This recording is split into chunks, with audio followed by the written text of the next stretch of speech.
Friends, नमस्ते। Welcome to my YouTube channel nursing with Mukesh. तो कैसे हो फ्रेंड? आशा करता हूं कि अच्छे होंगे। फ्रेंड, आप जैसा देख रहे हो थंबनेल में, आपको पता ही चल गया होगा कि आज किसके बारे में बात की जाएगी। आज कोई सब्जेक्ट की बात नहीं की जाएगी, आज कोई सिस्टम की बात नहीं की जाएगी, क्योंकि पिछली क्लास में हमने कंप्लीट किया था नर्वस सिस्टम। ठीक है ना? और कमेंट करके बताओ फ्रेंड, नेक्स्ट जो सिस्टम पढ़ाए वो कौन सा पढ़ाए। आप एक तो कमेंट नहीं करते हो, ठीक है ना? आप कमेंट करके बताओगे जब भी तो मैं पढ़ाऊंगा ना, नहीं तो फिर जो भी बीएससी नर्सिंग के सिलेबस में, उसके सिलेबस के अकॉर्डिंग है, वही सिस्टम में पढ़ाऊंगा। ठीक है ना फ्रेंड? तो आज हम इसी सिलेबस की बात करेंगे फ्रेंड, है ना? थंबनेल में देख रहे हो ना आप। आज हम बात करेंगे रिवाइज्ड बीएससी नर्सिंग का सिलेबस। क्या सिलेबस है बीएससी नर्सिंग का? थोड़ा सा पीछे जाके देखते हैं फ्रेंड। जब ये चैनल स्टार्ट किया था ना मैंने, तब फर्स्ट जो क्लास हुई थी मेरी इस चैनल में, वो बीएससी नर्सिंग के सिलेबस से स्टार्ट हुई थी। वहां मैंने प्लेलिस्ट बनाई हुई है, एक वीडियो डाला था उसमें, उस प्लेलिस्ट में सिर्फ एक वीडियो है। तो वहां पे मैंने बात की थी फर्स्ट सेमेस्टर की। ठीक है? फर्स्ट सेमेस्टर में कौन कौन से सब्जेक्ट आते हैं, कितने मार्क्स के होते हैं, किस प्रकार के क्वेश्चंस आते हैं, वहां पे कौन कौन से टॉपिक्स होते हैं, वो सारी बात उस क्लास में की थी। फर्स्ट क्लास थी, हो सकता है आपको अच्छी नहीं लगे। ठीक है ना फ्रेंड? फिर भी आप अगर देखना चाहो तो देख सकते हो। आज हम बात करेंगे friend BSc nursing first year का सेकंड सेमेस्टर की। ठीक है ना? अब आप कहोगे कि सर एक साथ बता दो। नहीं, एक एक आप अगर एक एक सेमेस्टर का ध्यान से रखोगे तो कि आपको एक माइंड क्लियर हो जाएगी, हाँ यार इस सेमेस्टर में हमें ये बात करनी है, इस सेमेस्टर में ये बात करनी है। फ्रेंड, मैं आपको बता दूं कि जो बीएससी नर्सिंग का सिलेबस है, बीएससी नर्सिंग का सिलेबस की बात करो, या बीएससी नर्सिंग का जो एक प्रोग्राम है, वो 4 साल का होता है। 4 साल में 6 सेमेस्टर होते हैं। ठीक है ना? एक साल में 2 सेमेस्टर, तो टोटल 8 सेमेस्टर होते हैं फ्रेंड। टोटल 8 सेमेस्टर होते हैं 4 साल में। ठीक है ना फ्रेंड? तो फर्स्ट सेमेस्टर की बात हमने की थी। आज हम बात करेंगे फ्रेंड सेकेंड सेमेस्टर, कौन कौन से उस पे सब्जेक्ट पढ़ने हैं हमें, सब्जेक्ट में भी कौन कौन से टॉपिक पढ़ने, डिटेल में यहां बात करेंगे। कितने नंबर्स का होता है, कितने मार्क्स का होता है, और किस टाइप के क्वेश्चन वहां पूछे जाते हैं। ठीक है ना फ्रेंड? तो हेडिंग डाल देते हैं revised BSc nursing syllabus. Revised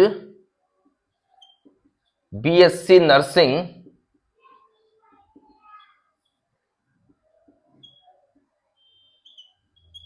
ठीक है ना? रिवाइज्ड बीएससी नर्सिंग सिलेबस, वो भी कौन सा पढ़ेंगे फ्रेंड? फर्स्ट ईयर का सेकंड सेमेस्टर। क्या पढ़ेंगे? फर्स्ट ईयर का सेकंड सेमेस्टर। किसकी बात करेंगे हम फ्रेंड? सेकंड सेमेस्टर की बात करेंगे। यहां सेकंड सेमेस्टर की बात करेंगे। किसकी बात करेंगे friend? Second semester. First semester की हमने बात कर ली थी फ्रेंड। ठीक है? तो यहां आज हम बात करेंगे सेकंड सेमेस्टर की। अब यहां पे थोड़ा सा बताएं कि भाई जो सिलेबस है ये कौन जारी करता है? फ्रेंड, आपने नाम सुना होगा आईएनसी। किसका नाम सुना होगा? INC, Indian nursing council. ये भारत में सबसे बड़ी परिषद है नर्सिंग के क्षेत्र में। यही आईएनसी बीएससी नर्सिंग का सिलेबस जारी करती है। ठीक है ना? बीएससी नर्सिंग होगी, एमएससी नर्सिंग होगी, पोस्ट बीएससी होगी। ठीक है ना? तो इनका जीएनएम होगी। इनका क्या है, ये आईएनसी करती। फिर अलग अलग स्टेट में क्या है, अलग अलग काउंसिल बनी। जैसे राजस्थान में आरएनसी है, गुजरात में जीएनसी है। ठीक है ना? अलग अलग स्टेट में अलग अलग परिषद बनी हुई है, काउंसिल बनी है। फिर वो थोड़ा छोटे मोटे काम वो रेगुलेट करती है। जैसे स्टेट में उनको क्या बोलते हैं, रजिस्ट्रेशन, ये छोटे मोटे काम वो करती है।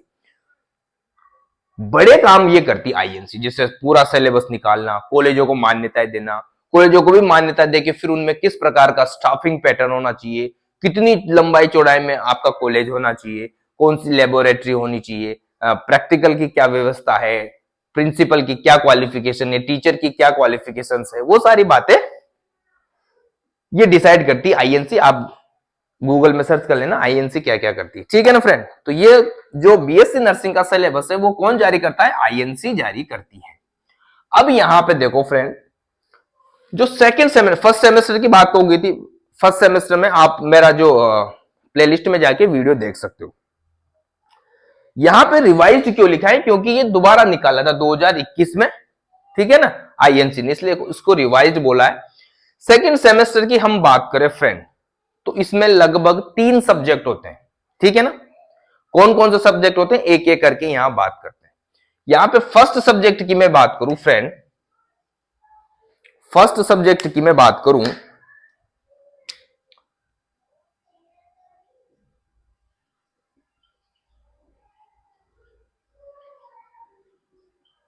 Applied biochemistry, applied nutrition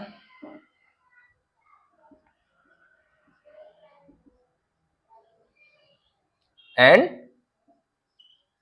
dietetics.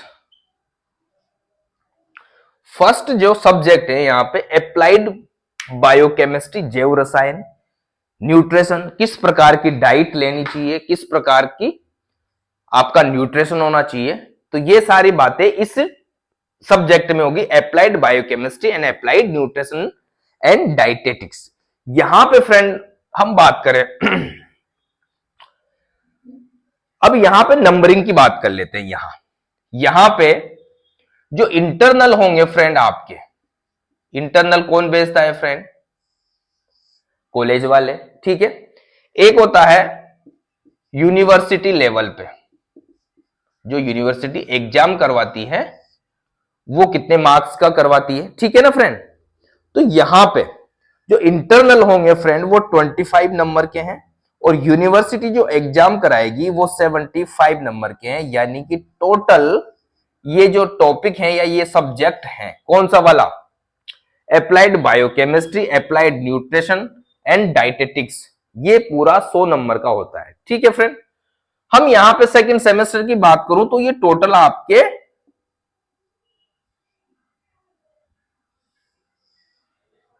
250 number का होता है सेकंड सेमेस्टर फ्रेंड। कितने नंबर का होता है, 250 मार्क्स का होता है ये आपका सेकंड सेमेस्टर।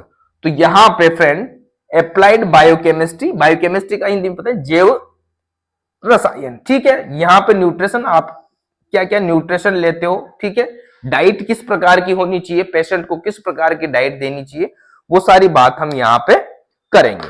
तो इसमें हम बात करें फ्रेंड, इसमें अलग अलग, जैसे पहले हम बात करते हैं एप्लाइड बायोकेमिस्ट्री में क्या पढ़ेंगे, ठीक है, उसमें क्या पढ़ेंगे, किस प्रकार, एक तरह से यूं सोचो कि हम जो भी चीजें खाते पीते हैं वो किस प्रकार की केमिकल्स रिलीज करते हैं, किस प्रकार उनका डाइजेशन होता है, वो सारी बातें यहां पे करेंगे। उनसे न्यूट्रिशन किस प्रकार मिलता है, वो सारी बातें इस एप्लाइड बायोकेमिस्ट्री में की जाएगी। यहां पे फ्रेंड सबसे पहले हम बात करेंगे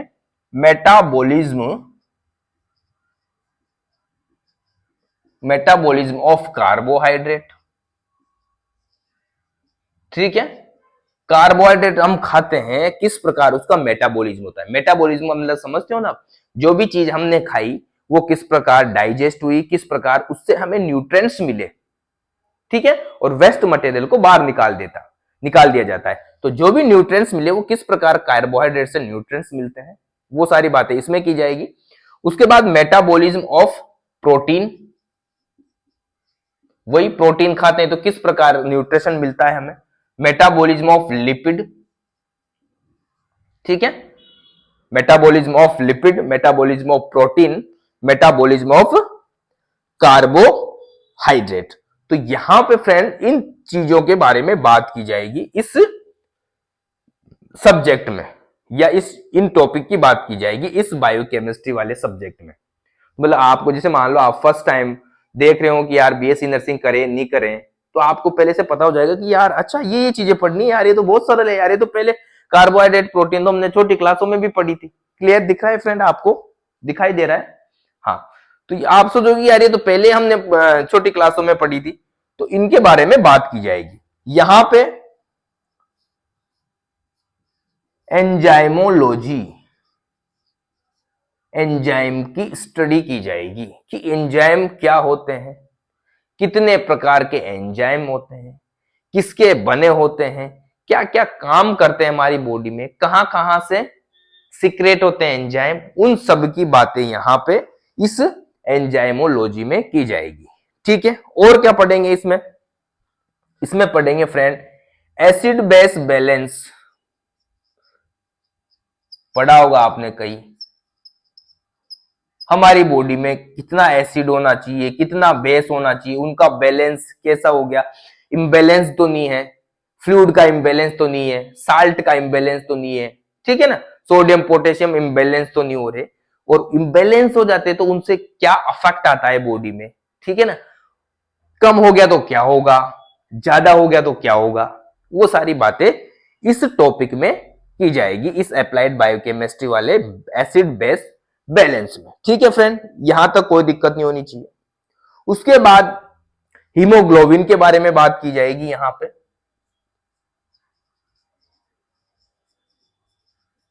हीमोग्लोबिन कैसे बनता है, क्या काम करता है, कमी हो जाए तो क्या होगा, ज्यादा हो जाए तो क्या होगा, कितनी रेंज होनी चाहिए, हीमोग्लोबिन के बारे में, एचबी जो हमारे ब्लड में होता है, हीमो बोलते हो ना आप, इसके हीमोग्लोबिन की कमी होगी, एनीमिया हो गया, तो कौन कौन से एनीमिया पढ़ेंगे वहां पे, वो सारी बातें यहां पे की जाएगी। इसका मतलब है हीमोग्लोबिन का मेटाबॉलिज्म, किस प्रकार हीमोग्लोबिन बनता है या किस प्रकार हीमोग्लोबिन टूटता है, ठीक है ना, वो सारे बातें इस टॉपिक में की जाएगी। यहां तक कोई दिक्कत नहीं होगी। इसके बाद फ्रेंड इसी की बात कर रहा हूं मैं, यहां पे लिख देता हूं, और क्या पढ़ेंगे, फंक्शनल टेस्ट। फंक्शनल टेस्ट मतलब हमारे बॉडी में जो ऑर्गन है उनके टेस्ट, हमारी ऑर्गन प्रॉपर काम कर रहा है नहीं कर रहा, ठीक है ना, कोई दिक्कत तो नहीं है। जैसे मान लो मेरे लीवर, कोई शराब पीता है, उसको हो सकता है लीवर में सूजन आ गया, तो लीवर में सूजन आ गया तो लीवर की एलएफटी टेस्ट कर दो ना, लीवर फंक्शनिंग टेस्ट। किडनी में कोई दिक्कत हो तो आरएफटी, रीनल फंक्शनिंग टेस्ट, वो सारे टेस्ट करवाते हैं। तो यहाँ पे किस किस टेस्ट की बात करेंगे, जैसे आरएफटी हो गया, रीनल फंक्शनिंग टेस्ट, एलएफटी हो गया, लीवर फंक्शनिंग टेस्ट, जैसे थायराइड प्रोफाइल, थायराइड ग्लैंड में कोई दिक्कत है, थायरोक्सिन हार्मोन कम हो गया, ज्यादा हो गया, तो थायराइड प्रोफाइल करवाएगी। तो ये सारी बातें भी इसमें इस सब्जेक्ट में की जाएगी, इस अप्लाइड बायोकेमिस्ट्री वाले सब्जेक्ट में, फंक्शनल टेस्ट। यहां तक कोई दिक्कत नहीं होगी। उसके बाद इम्यूनोग्लोबिन्स,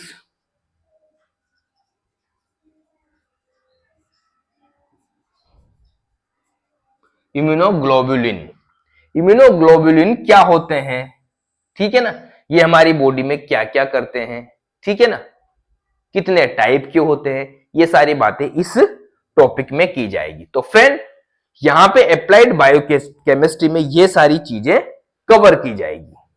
और यहां पे फ्रेंड मैंने बताया था metabolism of carbohydrate, protein and enzymology.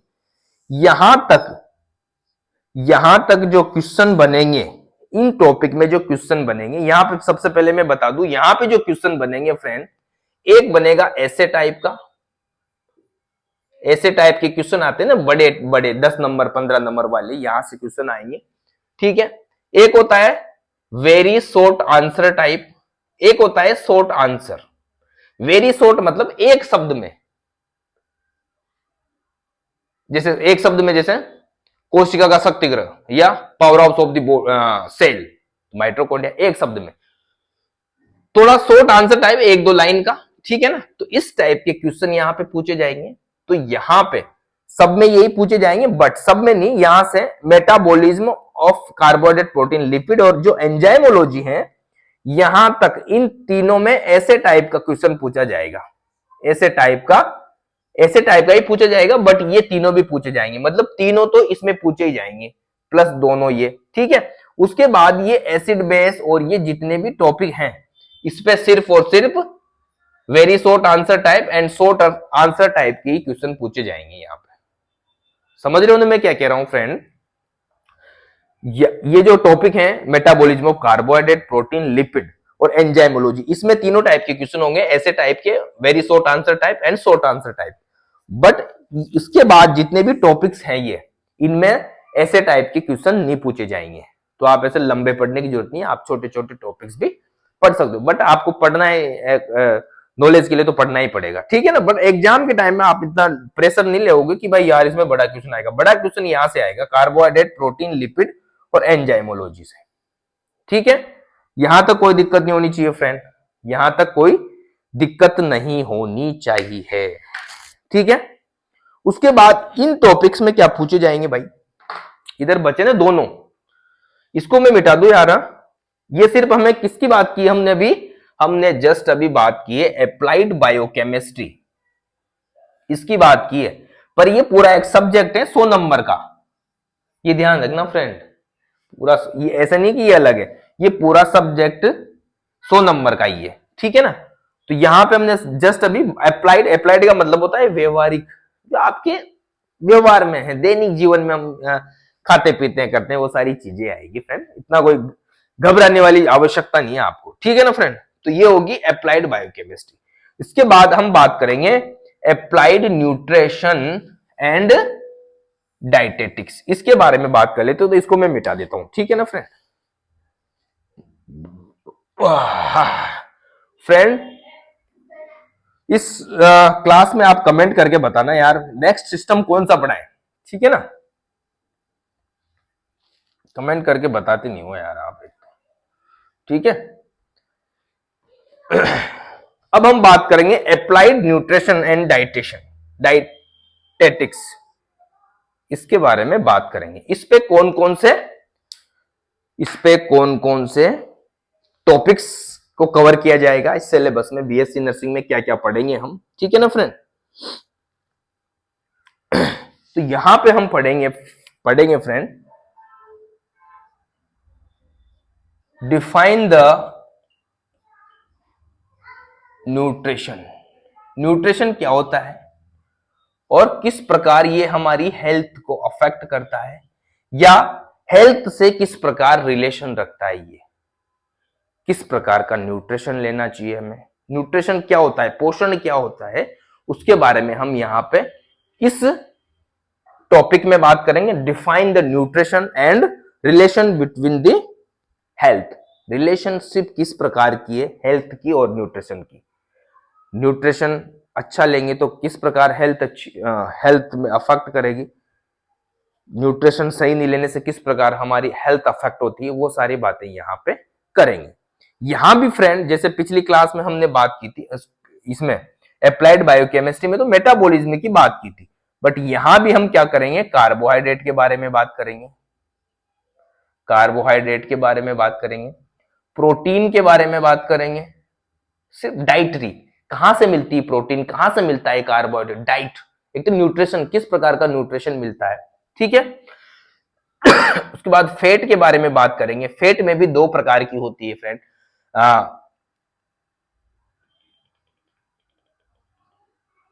Fat, lipid बोल दो आप, लिपिड बोल दो फ्रेंड, फैट मत बोलो, लिपिड बोलो, यहां पे लिपिड के बारे में बात करेंगे।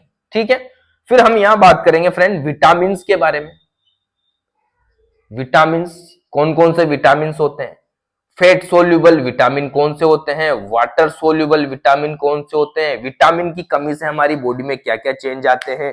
ठीक है ना, कौन सा विटामिन किस ऑर्गन को अफेक्ट करता है, उसकी कमी से ये कौन सी डिजीज होती है, वो सारी बातें इस टॉपिक में की जाएगी, विटामिन वाले इसमें न्यूट्रिशन वाले में विटामिन की होगी। उसके बाद हम बात करेंगे मिनरल्स, कौन कौन से मिनरल्स होते हैं, मिनरल साल्ट, ठीक है ना, एंड साल्ट्स। फिर बैलेंस डाइट क्या होती है, संतुलित भोजन, इसके बारे में बात करेंगे। बैलेंस डाइट नहीं ले तो क्या होगा, रोज डेली हमें एक दैनिक जीवन में किस प्रकार की डाइट फॉलो करनी चाहिए, एक पेशेंट को किस प्रकार की डाइट लेनी चाहिए। ठीक है ना, तो वो सारी बातें यहां पे की जाएगी फ्रेंड। प्रॉपर डाइट नहीं लेने से या प्रॉपर न्यूट्रिशन नहीं लेने से कौन कौन सी डिजीज हो जाएगी, तो उसको बोलते हैं फ्रेंड न्यूट्रिशनल डिजीज। क्या बोलते हैं, न्यूट्रिशनल डिजीज। कौन कौन सी न्यूट्रिशनल डिजीज हो जाएगी उनके बारे में बात करेंगे, जितनी भी न्यूट्रिशनल डिजीज है उनके बारे में यहां पे बात की जाएगी, कौन कौन सी डिजीज हो सकती है। ठीक है, थेराप्यूटिक डाइट, थेराप्यूटिक डाइट का मतलब समझते हो फ्रेंड आप, थेराप्यूटिक डाइट, थेराप्यूटिक डाइट का मतलब है कि जैसे मान लो किसी पेशेंट को, किसी मरीज को किडनी की डिजीज है, किडनी की बीमारी, तो उसको किस प्रकार की डाइट देनी चाहिए। हार्ट की बीमारी है, ठीक है, उसको किस प्रकार की डाइट देनी चाहिए, ठीक है। लीवर की प्रॉब्लम है तो उसको किस प्रकार की डाइट देनी चाहिए, ठीक है। कोई भी गैस्ट्रो इंटेस्टाइनल प्रॉब्लम है, रेस्पिरेटरी प्रॉब्लम है, तो उसको किस प्रकार की डाइट देनी चाहिए, किस प्रकार की डाइट नहीं देनी चाहिए, वो सारी बातें इस टॉपिक में की जाएगी थेराप्यूटिक डाइट में, ठीक है ना। एक तरह से थेराप्यूटिक डाइट क्या है, एक तरह से उसकी मेडिसिन है फ्रेंड, ठीक है ना। अब आप देखो, मान लो कोई कार्डियक पेशेंट है, उसको दवा दवा के फैट खिला रहे हो, उसको उसका कोलेस्ट्रॉल बढ़ा रहे हो, ठीक है ना, उसको दबा के साल्ट खिला रहे हो, तो वो तो और डिजीज को बढ़ाएगी, डिजीज कंडीशन को और सीवियर करेगी उसको, ठीक है ना। कोई लीवर है, लीवर क्या करता है, लीवर की बीमारी है तो लीवर फैट का डाइजेशन करता है, तो लीवर जब है तो लीवर काम करना नहीं बंद, काम करना मतलब डिजीज है तो काम करना कम करेगा, तो फिर भी आप फैट खिला रहे हो दबा के, ठीक है ना, तो उसको ज्यादा वर्क करना पड़ेगा, तो ऐसी डाइट नहीं देनी चाहिए। फैट फ्री डाइट देनी चाहिए लीवर में, कार्बोहाइड्रेट ग्लूकोज वाली डाइट देनी, कार्बोहाइड्रेट डाइट देनी चाहिए। तो ये सारी बातें करेंगे हम जब पढ़ेंगे थेराप्यूटिक डाइट, तो ये टॉपिक यहां पे की जाएगी। उसके बाद न्यूट्रिशनल प्रोग्राम, न्यूट्रिशनल प्रोग्राम कौन कौन से कार्यक्रम हुए हैं अभी तक, न्यूट्रिशनल प्रोग्राम कब हुए थे, क्या क्या उसमें बोला गया था, बच्चों को किस प्रकार की डाइट, एक तरह डिसाइड करते हैं ना, प्रोग्राम होते हैं तो बहुत सारे कि ये प्रोग्राम कार्यक्रम चलाया गया, टीबी टीबी कार्यक्रम था, उसमें किस प्रकार की डाइट देनी चाहिए, ठीक है ना। तो कोई बच्चों में कोई जैसे एक तरह से होता है ना कुपोषित बच्चे, तो उनको किस प्रकार की डाइट देनी चाहिए, तो उनके लिए कौन कौन से कार्यक्रम चलाए गए, तो वो सारी बातें इस टॉपिक में की जाएगी। न्यूट्रिशनल प्रोग्राम में किस प्रकार के प्रोग्राम होते हैं, ठीक है। उसके बाद यहां पे एक और है फूड सेफ्टी। फूड सेफ्टी का मतलब हो गया कि फूड कितना हाइजेनिक है, ठीक है ना। चलो न्यूट्रिशनल है, न्यूट्रिशनल सब उसमें न्यूट्रिशनल चीजें सारी हैं, बट ढंग से उसको बनाया ही नहीं, साफ सफाई नहीं है, ठीक है, प्रॉपर हाइजीन मेंटेन नहीं की, तो वो भी तो एक दिक्कत है ना। तो यहाँ पे फूड सेफ्टी के बारे में बात करेंगे, ठीक है। फूड सेफ्टी के क्या क्या नियम हैं, कौन इसको सर्टिफाइड करता है, कोई भी फूड पैकिंग फूड खाना चाहिए नहीं खाना चाहिए, किस प्रकार उसकी क्या क्या रूल्स हैं, वो सारी बातें इसमें की जाएगी फ्रेंड, ठीक है ना फ्रेंड। तो ये है फ्रेंड फर्स्ट सब्जेक्ट आपका applied biochemistry, applied nutrition and dietetics, ठीक है ना। इसमें ये सारी चीजें कवर की जाएगी, ठीक है, यहां तक कोई दिक्कत नहीं होगी। और ये होगा फ्रेंड 100 नंबर का। इसमें भी फ्रेंड, इसमें भी ये जो टॉपिक है पूरा, इसमें भी पूरे में सारे में की बात करें, ऐसे टाइप के क्वेश्चन पूछे जाएंगे, ऐसे टाइप के क्वेश्चन पूछे जाएंगे, शॉर्ट आंसर टाइप पूछे जाएंगे, very short answer type question पूछे जाएंगे इसमें, ठीक है, यहां तक कोई दिक्कत नहीं होगी, ठीक है। आगे बढ़ते हैं, चलो फर्स्ट सब्जेक्ट हो गया ये, ठीक है ना। फर्स्ट सब्जेक्ट हुआ है अभी सेकंड सेमेस्टर का। दूसरा सब्जेक्ट है फ्रेंड फाउंडेशन ऑफ नर्सिंग या fundamental of nursing, foundation of nursing and fundamental of nursing. Foundation of nursing first year में भी है, सॉरी फर्स्ट सेमेस्टर में भी है और सेकंड सेमेस्टर में भी, ठीक है ना, दोनों में पढ़नी पड़ेगी आपको, ठीक है। तो दूसरा सब्जेक्ट है यहां पे फ्रेंड फाउंडेशन ऑफ नर्सिंग,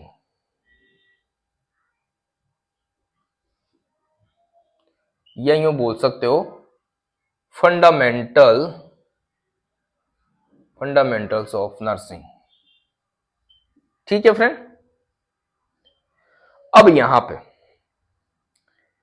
कितने मार्क्स का होता है ये फंडामेंटल ऑफ नर्सिंग, इसके बारे में बात करते हैं, या नर्सिंग फाउंडेशन कितने नंबर का होता है। यहां पे फ्रेंड देखो आप, जो इंटरनल होंगे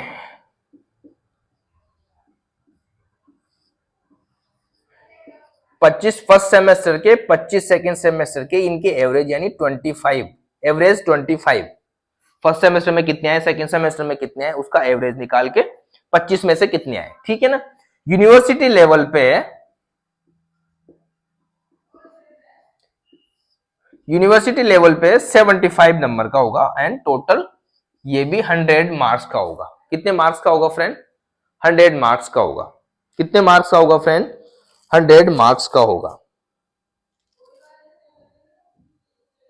कितने मार्क्स का होगा फ्रेंड? 100 मार्क्स का होगा। यहां पे फ्रेंड देखो, जो ये मैंने सेकंड सेमेस्टर 250 बताए ना, यहां पे प्रैक्टिकल के नहीं जोड़े मैंने, तो है ना प्रैक्टिकल के 100 नंबर और जोड़ना आप, ठीक है ना, प्रैक्टिकल के, तो ये हो जाएंगे 350 मार्क का, ठीक है ना। ये भूल गया था, प्रैक्टिकल भूल गया था मैं फ्रेंड, ठीक है ना। 250 नंबर देखो, फर्स्ट 100 नंबर का तो वही हो गया, अप्लाइड बायोकेमिस्ट्री, न्यूट्रिशन एंड वो डाइटेटिक्स वाला। 100 नंबर का फाउंडेशन ऑफ नर्सिंग थ्योरी वाला पेपर, ये थ्योरी वाला पेपर है। 25 नंबर इंटरनल, 75 नंबर यूनिवर्सिटी भेजेगी, टोटल 100। उसके बाद इस फाउंडेशन ऑफ नर्सिंग का, फंडामेंटल ऑफ नर्सिंग का प्रैक्टिकल होगा, ठीक है ना। 50 नंबर कॉलेज वाले, ठीक है ना, 50 नंबर कॉलेज वाले भेजेंगे इंटरनल, और 50 नंबर है यूनिवर्सिटी से, जो यूनिवर्सिटी वाले एग्जामिनर आते हैं ना वो करवाते हैं, वो उसको तो 100 नंबर का हो जाएगा। तो टोटल ये जो होगा हमारा जो सेकंड सेमेस्टर 350 नंबर का है, ठीक है ना। सॉरी उसके लिए मैं भूल गया था, ठीक है। अब यहां पे कौन कौन से टॉपिक की बात की जाएगी फ्रेंड, कौन कौन से इस फाउंडेशन ऑफ नर्सिंग में या फंडामेंटल ऑफ नर्सिंग में कौन कौन से टॉपिक पढ़ेंगे सेकंड सेमेस्टर में। किसमें? सेकंड सेमेस्टर की बात कर रहा हूं मैं, फर्स्ट सेमेस्टर की तो बता ही दिया, आप देख लेना। यहां पे हम बात करेंगे सबसे पहले हेल्थ असेसमेंट। सबसे पहले बात करें हेल्थ असेसमेंट। क्या होती है हेल्थ असेसमेंट फ्रेंड? कोई पेशेंट है मान लो, उसकी हेल्थ कैसी है, ठीक है ना, तो असेसमेंट करेंगे उसका, जैसे फिजिकल एग्जामिनेशन करते हैं, उसको टच करके, छू करके, ठीक है ना, स्टेट से एस्कल्टेशन करके, ठीक है ना, वो सारे बहुत सारे प्रोसीजर है, वो सारी बातें करेंगे। तो इसमें हेल्थ असेसमेंट में उसकी हिस्ट्री लेंगे कि भाई पहले कोई आपके परिवार में कोई डिजीज तो नहीं थी, आपकी कोई परिवार में किसी को ये प्रॉब्लम तो नहीं थी, कोई दारू पीता है, कोई हिस्ट्री, फैमिली हिस्ट्री, सारी वो सारी बातें इस हेल्थ असेसमेंट में की जाएगी, ठीक है। उसके बाद नर्सिंग प्रोसेस या हेल्थ प्रोसेस बोल सकते हो, यहां पर नर्सिंग प्रोसेस बोलेंगे हम। नर्सिंग प्रोसेस एक तरह से प्रक्रिया है, ठीक है ना, ये बहुत इंपॉर्टेंट है। इसको जब भी हम नर्सिंग केयर प्लान पढ़ेंगे तो वहां पे बहुत यूज होगी, हमारे नर्सिंग पूरे हर जगह यूज होती है नर्सिंग प्रोसेस। क्या होता है नर्सिंग प्रोसेस? इसमें 4 चीजें आती है। एक होता है असेसमेंट, फिर होता है डायग्नोसिस, उसके बाद इम्प्लीमेंटेशन, ठीक है, इसके बाद होता है इवैल्यूएशन। इसमें क्या होता है असेसमेंट, जैसे मान लो कोई पेशेंट है, आया बीमार है, उसको देखा आपने, ठीक है ना, उसका असेसमेंट किया आपने, असेसमेंट आपने उसको टच करके, छुआ आपने, टच करके उसको असेस किया।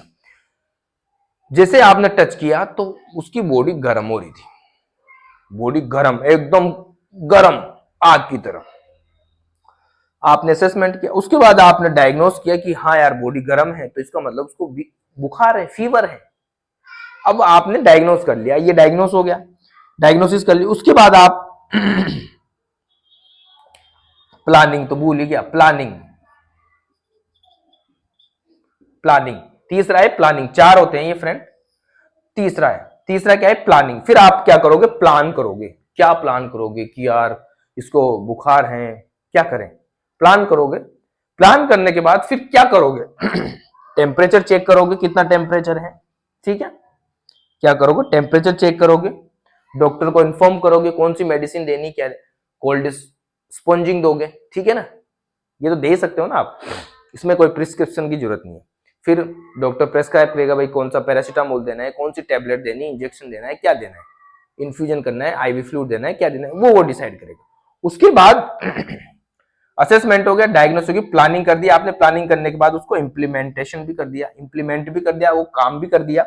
उसके बाद इवैल्यूएशन, मूल्यांकन, फिर उसको सब कुछ देने के बाद, ये करने के बाद कि भाई ये दवाई दी या ये हमने प्रोसीजर किया, उसके बाद पेशेंट कैसा है, बुखार कम हुआ नहीं हुआ, दोबारा उसका चेक करेंगे, नहीं हुआ तो अब क्या करना है, ठीक है ना, किस प्रकार रिकॉर्ड मेंटेन करना है, ठीक है ना, वो सारी बातें इसमें की जाएगी फ्रेंड। वो इस नर्सिंग प्रोसेस में सॉरी यहां पे की जाएगी, ठीक है। और क्या क्या बात करेंगे इसमें, इसमें बात करेंगे फ्रेंड अलग से न्यूट्रिशनल नीड, किस प्रकार की न्यूट्रिशनल नीड चाहिए, वही मैंने बताया अभी। कोई किडनी का पेशेंट है तो उसको किस प्रकार की डाइट देनी चाहिए, किस प्रकार के न्यूट्रिशन क्या वैल्यू रखनी चाहिए कि इतना डाइट देना चाहिए, ठीक है ना। कोई लीवर डिजीज वाला है तो उसको किस प्रकार की डाइट देनी चाहिए, न्यूट्रिशनल डाइट होगी। उसके बाद एलिमिनेशनल नीड, एलिमिनेशन का मतलब होता है जो भी हम एलिमिनेट करते हैं, जैसे कि यूरिन और स्टूल, तो वो किसी को स्टूल नहीं आ रहा हो तो एनिमा देना है, यूरिन नहीं आ रहा तो कैथेटर डालना है, क्या करना है, ज्यादा यूरिन जा रहा है, डायरिया हो रहा है, वो सारी बातें इससे रिलेटेड, यूरिन और स्टूल से रिलेटेड, किस प्रकार हमें बेड पान करवाना चाहिए, किस प्रकार यूरिनल देना चाहिए, कैथेटराइजेशन किस प्रकार होगा, इनेमा किस प्रकार होगा, वो सारी बातें इसमें की जाएगी इस एलिमिनेशनल नीड में, ठीक है। उसके बाद हाइजेनिक नीड, क्या क्या हाइजीन मेंटेन करनी चाहिए, खुद को भी और पेशेंट को भी, किस प्रकार उसकी केयर होनी चाहिए, ठीक है, बॉडी की केयर, अलग अलग बॉडी पार्ट्स की केयर किस प्रकार होनी चाहिए, ठीक है ना, हमें भी किस प्रकार हैंड वॉशिंग करनी चाहिए, वो सारी बातें इसमें हाइजीन में आएगी, किस प्रकार साफ सफाई हो रही है, ठीक है ना, वो सारी बातें इसमें की जाएगी। उसके बाद डायग्नोस्टिक टेस्ट,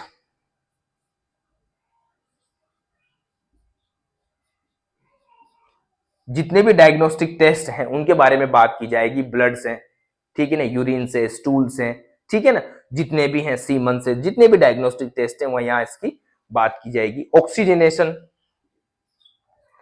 ऑक्सीजनेशनल नीड, ऑक्सीजन किस पेशेंट को जरूरत होती है, कितने लीटर में देनी चाहिए, ज्यादा दे दे तो क्या हो जाएगा, कम मतलब किस पेशेंट को ऑक्सीजन देनी चाहिए, ठीक है ना, कितनी देनी चाहिए, क्या क्या उसके एक तरह से सारा क्या क्या उसका प्रोसीजर है ऑक्सीजन देने का, वो सारी बातें इसमें की जाएगी। ऑक्सीजनेशन नीड में किस प्रकार की, वो सारे प्रोसीजर है बहुत क्योंकि फाउंडेशन ऑफ नर्सिंग में क्या है, जितने प्रोसीजर है पूरे, ठीक है ना, प्रोसीजर के बारे में बात की जाएगी, यहाँ सारे इनके बारे में बात की जाएगी। Fluid electrolyte balance, fluid electrolyte balance,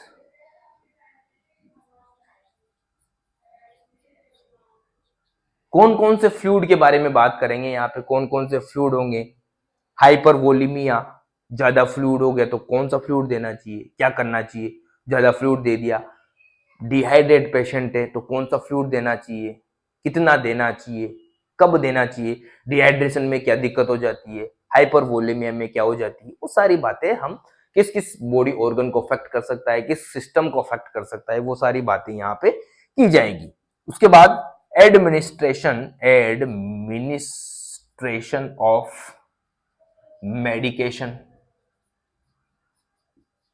किस प्रकार मेडिसिन दी जाएगी फ्रेंड, ओरल मेडिसिन कौन सी होती है, किस प्रकार आईवी, सबक्यूटेनियस, आईएम, इंट्राडर्मल, कौन कौन से इंजेक्शन होते हैं, ठीक है ना, उन सब के बारे में क्या क्या नियम है इंजेक्शन देने के, कितनी डोज देनी है, ठीक है ना, क्या हमें सावधानियां बरतनी चाहिए, वो सारी बातें इस एडमिनिस्ट्रेशन ऑफ मेडिकेशन में बात करेंगे, ठीक है फ्रेंड। उसके बाद केयर ऑफ अनकॉन्शियस पेशेंट, किस प्रकार हमें अनकॉन्शियस पेशेंट, अनकॉन्शियस पेशेंट कौन सा होगा, जैसे कोई हेड इंजरी वाला पेशेंट है, इंटूबेट वाला पेशेंट है, ठीक है ना, वो पेशेंट जिनकी कोई पैरालिसिस वाला पेशेंट है, तो उन पेशेंट की केयर किस प्रकार की जाए, कोई बेड सोर तो नहीं हो गया, स्किन ड्राई तो नहीं हो रही, हमें सारा चेक करना होगा, सारे क्या क्या प्रोसीजर होते हैं वो सारे, इतना कुछ करते नहीं आजकल बट फिर भी पढ़ना तो पड़ेगा फ्रेंड, ठीक है ना, बहुत से हॉस्पिटलों में होता भी है, प्रॉपर केयर होती है भाई साहब, ठीक है ना। तो ये इस अनकॉन्शियस पेशेंट की केयर किस प्रकार की जाएगी वो यहां पे बात करेंगे। उसके बाद टर्मिनली इल पेशेंट या डाइंग पेशेंट या डेथ बॉडी, इनकी केयर किस प्रकार करेंगे। बहुत दिनों से पड़ा है, बेड रिडन पेशेंट है, उसकी केयर किस प्रकार करेंगे। मरने वाला पेशेंट है, उसकी केयर किस, मर गया, डेड बॉडी की भी, डेड बॉडी की, डेथ लिख दिया ना मैंने, डेड बॉडी की केयर भी किस प्रकार करनी चाहिए, वो सारी बातें भी यहां पे की जाएगी। ठीक है, मोर्चरी में किस प्रकार पेशेंट, मोर्चरी में क्या क्या होता है, क्या होती है मोर्चरी, किस प्रकार उसका वो क्या बोल पोस्टमार्टम किया जाता है, वो सारी बातें इसमें की जाएगी फ्रेंड। ठीक है, और उसके बाद लास्ट नर्सिंग थ्योरी।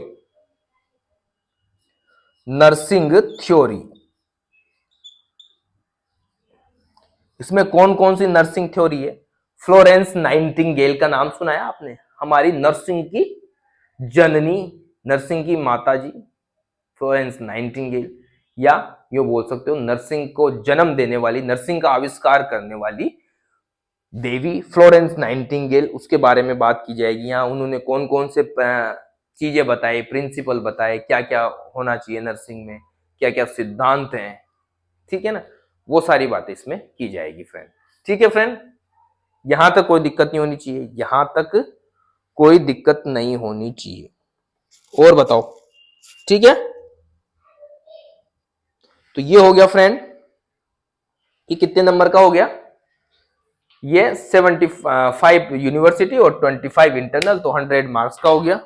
यहां पे भी फ्रेंड किस प्रकार के क्वेश्चन पूछे जाएंगे, वही तीनों टाइप के क्वेश्चन, ऐसे टाइप क्वेश्चन, ठीक है, very short answer and short answer type question यहां पे पूछे जाएंगे। यहां पे थोड़ी सी बात कर लें प्रैक्टिकल की, यही प्रैक्टिकल की बात करें नर्सिंग फाउंडेशन के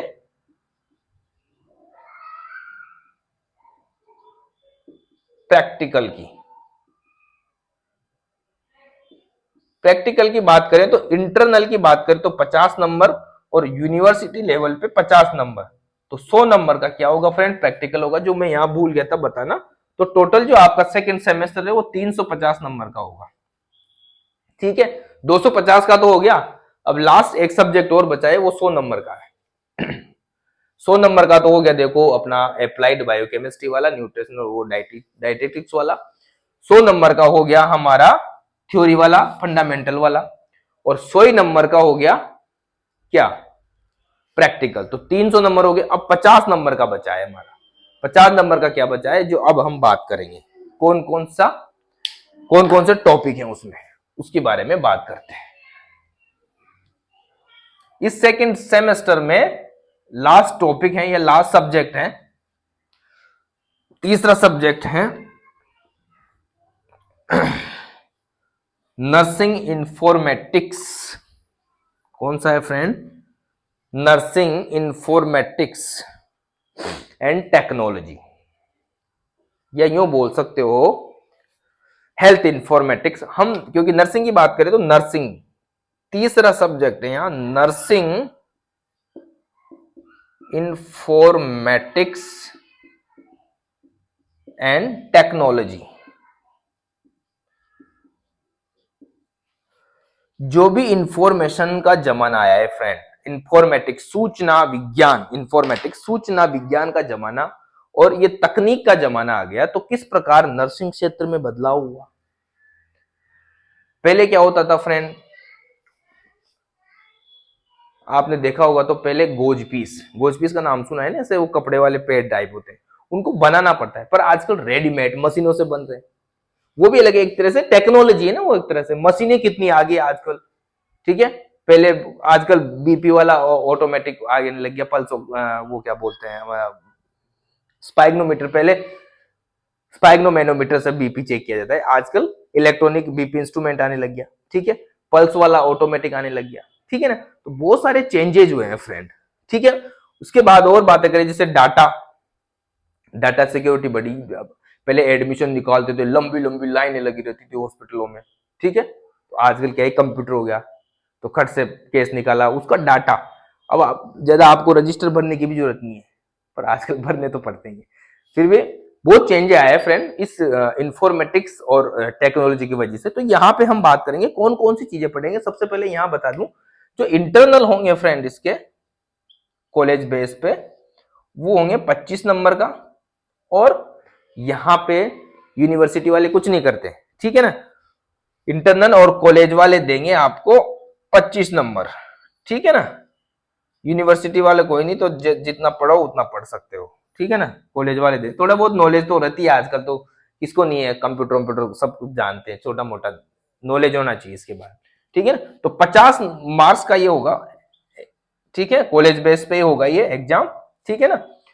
नर्सिंग इंफॉर्मेटिक्स एंड टेक्नोलॉजी, तो इसमें क्या पढ़ेंगे हम, कंप्यूटर के बारे में थोड़ी नॉलेज होनी चाहिए, कंप्यूटर एप्लीकेशन के बारे में, ठीक है ना। कंप्यूटर एप्लीकेशन के बारे में नॉलेज होनी चाहिए थोड़ी। क्या क्या प्रिंसिपल प्रिंसिपल ऑफ, क्या क्या सिद्धांत है, प्रिंसिपल ऑफ हेल्थ इंफॉर्मेटिक्स,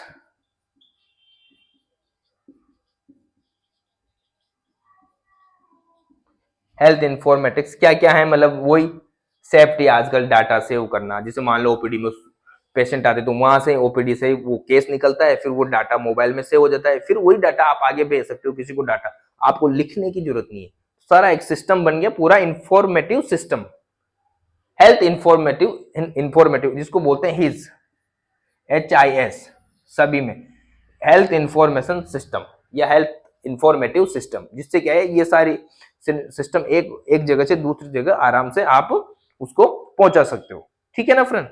पूरा सिस्टम बना हुआ है, उसके क्या क्या प्रिंसिपल है उसके बारे में यहाँ पे बात की जाएगी फ्रेंड, ठीक है। इलेक्ट्रॉनिकली हेल्थ रिकॉर्ड, किस प्रकार आजकल हेल्थ रिकॉर्ड, ई हेल्थ रिकॉर्ड, ठीक है ना।